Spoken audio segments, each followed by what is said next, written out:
Interested in your take on what you see for oil, where you see oil prices going. Well, Adam, we have two separate problems. One is OPEC manipulation, is one of the biggest reasons. The Saudis wanted to lower oil price, and they talked it down, they discounted their oil, and that started to tumble. The second part of that, they wanted to do it for a couple reasons. One, the situation with Russia and Iran. They wanted to fight back at their enemies, particularly Iran, and they were supported by Russia, so this gets back at them. The other part of it was that they saw the growth that was happening in U.S. oil production with light sweet crude here in the U.S., primarily from the Bakken, Eagle Ford, and the new Permian, as we'll call it. And they wanted to stop that growth in what we call the shale plays, horizontal drilling in America. And so that was one issue. The second issue is that we've run into a refinery situation. As these refiners thought that we were running out of oil in America, they went through the process of transforming those refineries to handle heavy crude. And over a 25-year span, they spent some $85 billion to do that, and basically transformed them from sweet refineries, because that's what was in the U.S., sweet crude refineries, over to heavy crude, tar sand, if you will, heavy oil refineries. And so out of the 18 million barrels a day of refining capacity in the U.S., 12 million of it, 2/3 of it, is for heavy tar sand oil. So only 6 million barrels was there for light sweet oil. And so we have filled that. And so we've run into a situation that we don't have in this country sufficient refining capacity. So refining capacity exists. Most of the rest of the world's refining capacity was built for sweet crude oil refineries. So that's out there, but due to this whole export ban that was passed by former President Richard Nixon, as a part of his price controls in 1973, we put oil under price controls when it was $3.75 a barrel. As an enforcement tool to that policy, an export ban was put into place when people started selling their oil. We're selling oil. You could export, and America always exported oil. You could sell it anywhere in the world, and so in order to enforce this, and he did it to control inflation, but they put it in place as an enforcement tool, an export ban. And so that went into effect 1975, and has been there for 40 years. It's totally outdated. Now we've gone from a situation of scarcity in this country to one of abundance, and yet we can't reach the market, for my oil and for other people's oil. So I can't sell to my customers elsewhere, do this whole ban on exports. So that's the second problem, and that's probably the most critical right now. And for instance, with that situation, you have two separate prices then. You've got Brent's, the world market prices, and then you got WTI. And WTI is about $10 less than Brent's. So it's not a help to the consumer. The consumer's not benefiting from it at all. It's going directly to refiners' pockets. And the refinery crack spread, as we call it, reflects that sale between what they buy it for and what they sell it for. And right now, that refinery spread is up 600% from normal. And it equals $30 a barrel. We'll keep going with that a little bit. I've heard some concern from some members of Congress that if the export ban were lifted, that could cause higher prices for American consumers for gasoline or for chemicals. Can you? Well, it's just not the case. All they have to do is look at those two numbers and see, the refinery crack spread, because that's where those refiners are selling it to their customers, and an exact. It's figured on a daily basis by about 4 different. Argus calculates that every day, as does Platts on a daily basis, as does Opus Oil Pricing Information Service. All they have to do is look at those two numbers. That's not the case. The consumers is not benefiting at all from that discount.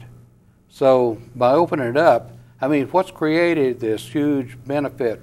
There has been a huge benefit created for the consumers here, and that's been, the drilling and the energy renaissance that's created this, the horizontal drilling, and it is a huge benefit. We've gone $4 gas to $2 gas, so that's a huge benefit. But this differential between WTI and Brent's, that doesn't go to the consumer at all. You and others in the industry have been talking about lifting this export ban for a while.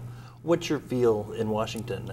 Is that effort gaining traction? It has gained a lot of traction. It's gained a lot of momentum as more and more people become aware of it. I first started talking about this 2 years ago when we saw this coming problem coming down the road, and so it's gained a lot of momentum since then.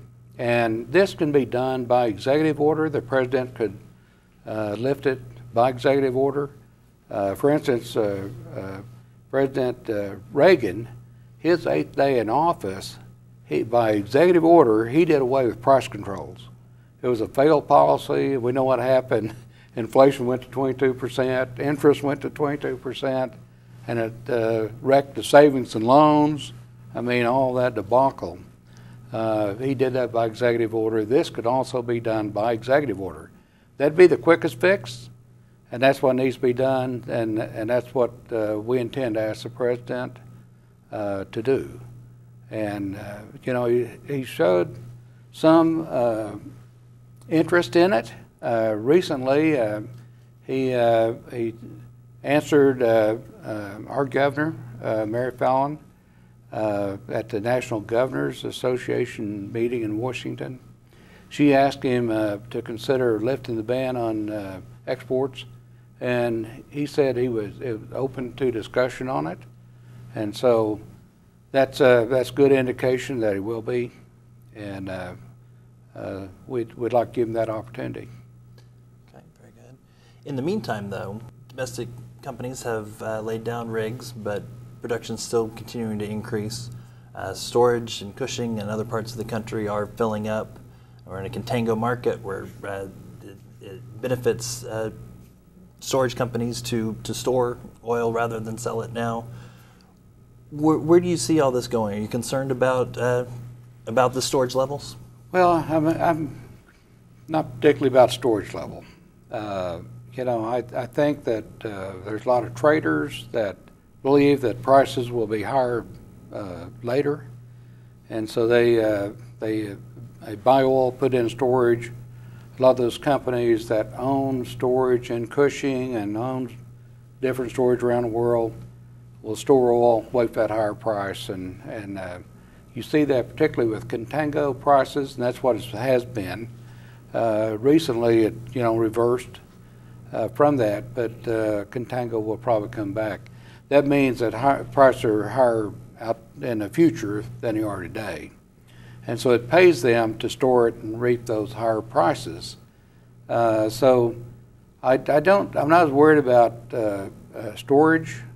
And I believe to talk a little bit about production coming down.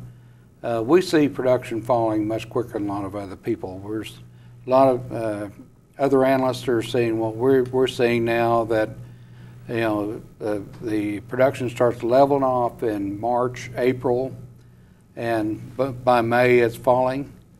And for instance, a year out of the 3 primary plays, that delta from what it was going to be and what it will be in a year from May will be about 1.55 million barrels a day. So it's going to adjust pretty quickly, you know, as it goes forward.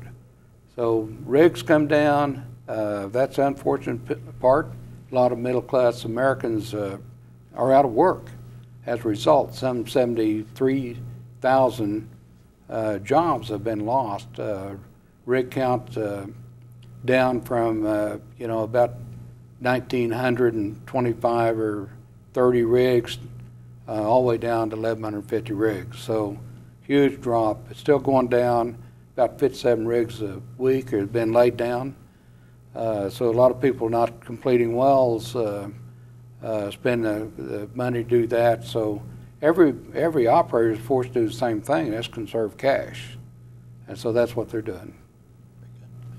As production comes down, what does that mean for what does that mean for oil prices going forward throughout the rest of this year? Well, prices, supply being down will adjust prices. So that's part of the equation.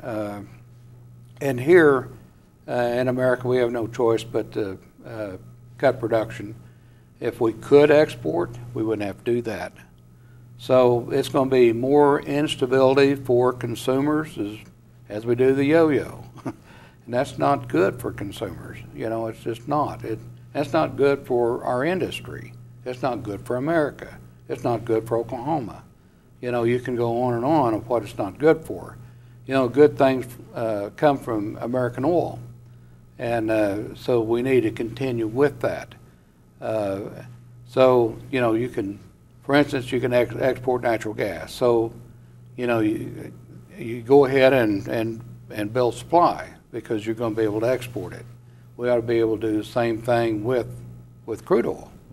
But the situation is that you can't build supply because you can't. You're just shut down. You hit the wall. You talked about the rig count coming down, the jobs being lost there. A lot of those are on the service end. What have you seen at Continental in terms of employment, in terms of being able? You had been growing. Are you still being able to grow, or are you concerned about?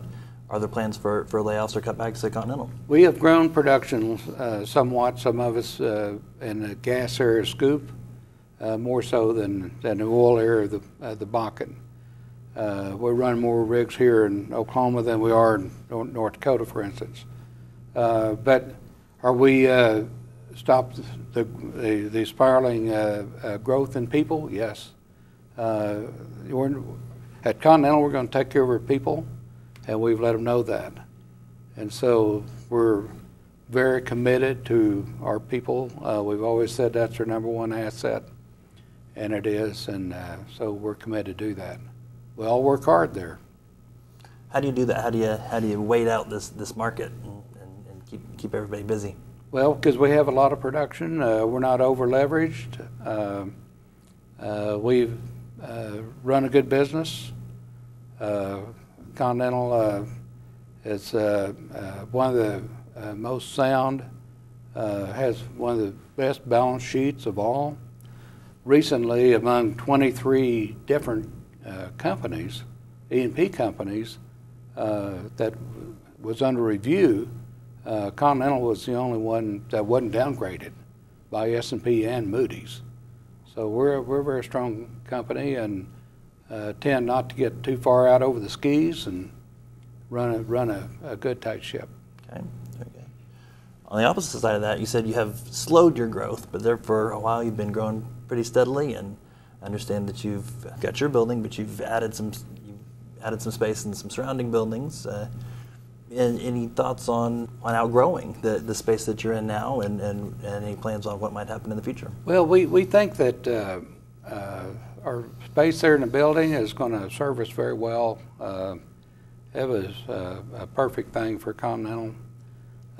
We've added a little bit of space next door because bigger meeting room was available to us over there, and so, and for IT, we added some space there, but not a lot of expansion other than the building. Continental was one of the first companies to focus on moving oil by rail throughout the country.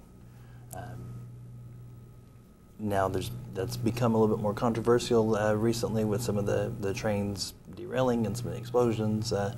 Interested in your take on the future of rail and some of the efforts to make them safer. Well, Continental, like a lot of other operators, were forced to rail due to delay of pipeline projects, particularly XL pipeline that was going to bring oil from Bakken. It not only delayed that project, not only was that project delayed, but it delayed other projects that would have been in the mill had that not been proposed. So now there's a lot of pipe being added. There's about 750,000 barrels of new pipe, not only proposed but being built. 750,000 barrels a day. So it's going to take care of a lot of oil coming out of the Bakken. So it's going to minimize railing up there quite a bit. Certainly Continental has taken advantage of pipe and sponsored pipeline projects where we could. And we, as a historic shipper, have put a lot of oil on pipe over the years, and by being one of the first shippers up there in the Bakken. And so we have over half of our oil on pipe that's coming out of the Bakken. So feel good about that. The rail system has been much improved in this country, and newer, safer rail cars, and that's being looked at yet. So we'll see what the DOT standards are once they come out. Okay. If I'm hearing you right, you're saying that you see rail for Continental mostly as a temporary until the pipeline comes online. We do, Adam. We certainly think that that's secondary to pipe and should be, and that's the way it is certainly with Continental.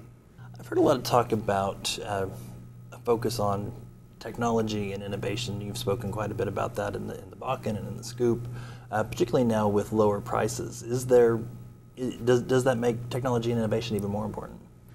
It does. It makes efficiency a lot more important, and we're made up of a lot of scientists. If you're a geologist like I am, you're a scientist. We have geologists, geophysicists, a complete cadre of engineers that figure out the very best ways of doing a whole lot of things, and it's been very beneficial. You always think that we have reached the best plateau of efficiency, and then you find out later that, gosh, I wasn't even close. So you continue to gain in efficiencies, and in times like these, that's when you do it the best. We say $50 oil builds character, not $100 oil, and so we have a lot of character. We've been through several of these. Can you talk about some of those things that you're looking at, some ways to make it more efficient? Well, yeah, and there's a lot of different things going on with bit technologies and downhole motors, steering. We're going down 2.5 miles and turning right and going 2 miles further a lot of times. So those type of efficiencies, trying to simplify paperwork wherever we can.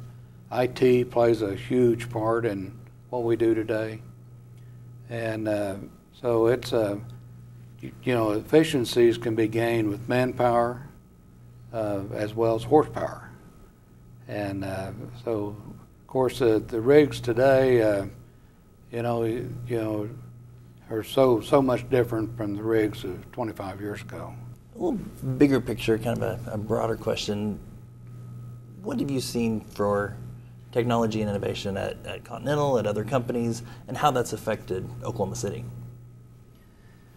Well, you know, it's horizontal drilling. That's really the one that unlocked it all. You know, we drilled one of the first fields with the technology, horizontal technology in the mid-90s, 1995 in Cedar Hills field. We didn't invent horizontal drilling, but that was a field that there wasn't any vertical wells drilled in it. Us in Burlington drilled a whole field up horizontal wells. So that technology, a lot of it came back to Oklahoma. Started in, you know, the Dakotas, started in Texas with the Barnett, which we weren't involved with, and other plays that basically came back to Oklahoma, and we're seeing a lot of the fields today in Oklahoma that's being drilled with horizontal technology that nobody thought would have given it a chance. But it's transformed Oklahoma. Used to 100% of the wells were drilled vertically. Now 90% of them are drilled horizontally. Thank you. You bet.